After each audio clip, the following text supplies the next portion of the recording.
Lafim-baovao hafa mihitsy kosa indray miasimba tanteraka amin'izao iny lalana tsy azo tafo ambondrona ary mipaka ny faravohitriny toerana iray izay maro fifamoivoizana nefa izy ity ary ihany koa ahitana ireo karazana trano fandraisam-bahiny maro samihafa mijaly tanteraka ireo fiara ary vao maika mampitombo ny fitoana ny fifamoivoizana ny aratsy ny lalana.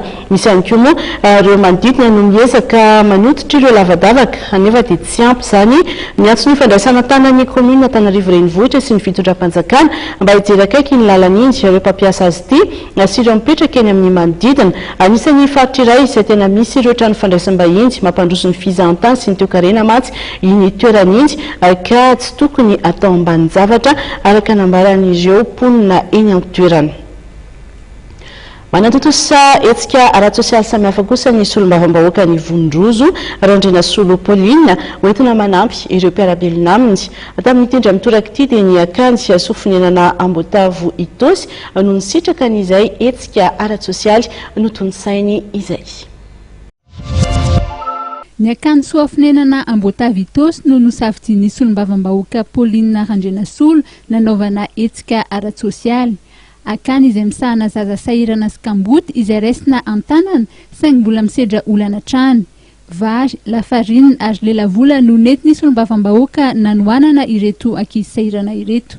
Iarahantsika malala fa ny solombavambahoaka dia solombavambahoakan'ny Madagasikara. Ka raha misy olona atao anatin'ny norsika izay mitady fiangaviana na mitady fanampiana dia miasa foana ny solombavambahoaka raha mbola vitany le zavatra atao.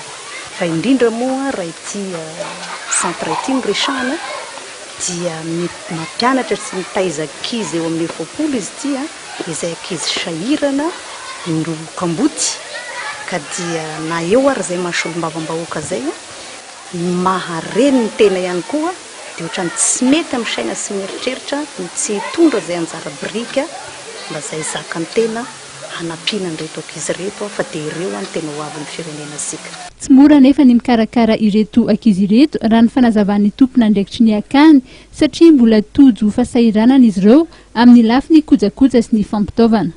Ny fomba fandraisana ny ankizy zany dia tsongainay hoe tena sahirana na kamboty mihitsy ny ankizy vao raisinay ato fa tsy le olona rehetrarehetra izay mitaraina zany no raisinay atao am-pianarana. Tsy manana tetebola manokana izay tompoko fa manodina asa izay mba hita eny zany dia izay no mamanana ireo ankizy ireo.